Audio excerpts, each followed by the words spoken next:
কিরে আশা, তুই এখানে? মা কই? মা কি হয়েছে? মার আবার কি হইব? মা তোমার ঘরেই আছে। আমি তোর কথা বিশ্বাস করি না। মার নিশ্চয়ই কিছু হয়েছে, তাইলে আমার জোরে খবর দিল কেন? মা, ও মা, মা। আইসাস, তুমি তো মার জন্য একদম পেরেশান হয়ে গেছিলা। কই, আমার তো কিছুই হয় নাই, সে তো সুস্থই আছে। মানে কি? তুমি কি চাও আমি অসুস্থ হয়ে যাই? আপনি অসুস্থ হন সেটা আমি কেন চাবো? 2 দিনও হয় নাই আমার বাপের বাড়ি গেলাম আপনার ছেলেরই নিয়ে। এর মধ্যে বাড়িতে কি এমন ঘটলো যে আমাদের জরুরি ভাবে বাড়িতে আসতে বললেন? মামা কত কি হয়েছে? শাহিদ, একটা সুখবর আছে। কি কও? কিসু খবর? আরে আমি আশার বিয়া ঠিক করে ফেলেছি তো। এটা তুমি কি কইতেছো মা? আশা আমার একমাত্র ছোট বোন। আমি বাড়ির থেকে যাইতে না যাইতে আমার না জানায় তুমি তোর বিয়া ঠিক করে ফেলাইছো? আরে হঠাৎ করে তো রাখলি ম্যাচ আছি, ছেলেটার সাথে করে নিয়ে এসে আশা দেখানোর লেগা। ছেলের নাম সেলিম, সরকারি চাকরি করে। দেখতো মাশাল্লাহ খুব সুন্দর। আমাদের আশারা তার খুব পছন্দ হয়েছে। এমন ছেলে তো হাতছাড়া করতে পারিনি বাজান, তাই তাড়াতাড়ি বিয়েটা ঠিক করে ফেলেছি। তাছাড়া ছেলে তো তেমন কিছু চাই নাই, সরকারি চাকরি করে তো, তাই অফিসে যাওয়া আসার লেগে একটা মোটর সাইকেল চাইছে।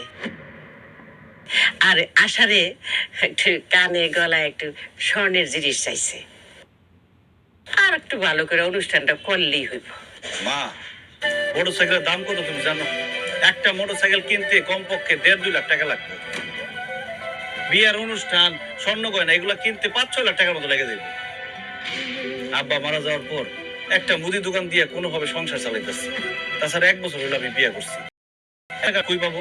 এই জন্য তো কইছিলাম যে বোনের বিয়া না দিয়ে নিজে আগে বিয়া করিস না। না, ওই মেয়ের প্রেমে পড়ে তাকে নিয়ে আইলি। আমি এখন এসব বুঝি না। আমার মায়ের বিয়ে ঠিক করছি, আমি জানি না যেখান থেকে 5 টাকা জোগাড় করা আমি ওই ছেলের সাথে আমার মেয়ের বিয়ে দেবো। আম্মা, 1 টাকা 2 টাকার তো ব্যাপার না, 5-6 লাখ টাকার ব্যাপার। এত টাকা আপনার ছেলে কই থেকে ম্যানেজ করবো? কেন, তোমার বাপে দিব? আম্মা, আপনি এটা কি ধরনের কথা কইলেন? আপনার মায়ের বিয়ে হইতাছে, আমার বাপে টাকা দিব কেন? আচ্ছা, আমার পোলায় যে তোমার বিয়া করছে, বিয়ার সময় কি তোমার বাপের কাছে আমরা যৌতুক নিছি? এখন আমার মাইয়ার বিয়া, তোমার বাপেরে বলো 2-3 লাখ টাকা দিয়ে সহযোগিতা করতে, পরে যখন আমার পোলায় কামাই রোজগার করতে পারবো তখন তোমার দিয়ে। অসম্ভব, আমার বাবা 1 টাকাও দিতে পারবো না। আপনাকে টাকা পয়সা লাগলে আপনারা জমি জমা বাড়িঘর বিক্রি করে টাকার ব্যবস্থা করে। দেখছ তোর বউ কি কয়? বাড়িঘর বিক্রি করার কথা কইতাছে। পীড়িত করে এখন মজাটা বুঝতেছিস না? আরো বুঝবি। যে মাইয়া বিয়ে করছ, তুই মরণের সময় আর বাপের মুখে 1 গ্লাস পানিও দিবি না। মা বাদ দাও তো এইসব কথা, ভাল লাগে না এইসব। আর কবে বিয়ে ঠিক করছো? আগামী বৃহস্পতিবারে হলুদ আর শুক্রবারে বিয়া। কি কও মা? আর তো মাত্র 4 দিন বাকি। এত অল্প সময়ের মধ্যে আমি এত টাকা পয়সা, এত আয়োজন কেমনে কি ম্যানেজ করুম? তুমি একটু সময় নিয়ে বিয়ের দিন তারিখ ঠিক করবে না? আরে ছেলে তো সরকারি চাকরি করে, একটু দেরি হয়ে গেলে ছেলের আবার হাতছাড়া হয়ে যাবো না।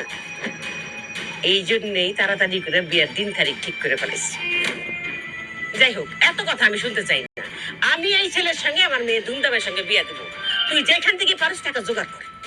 ভাইজান, যেমনি টাকা জোগাড় করো, ছেলেটার আমার খুব পছন্দ হয়েছে। আমি তুই কাঁচা হলুদ মাখছস?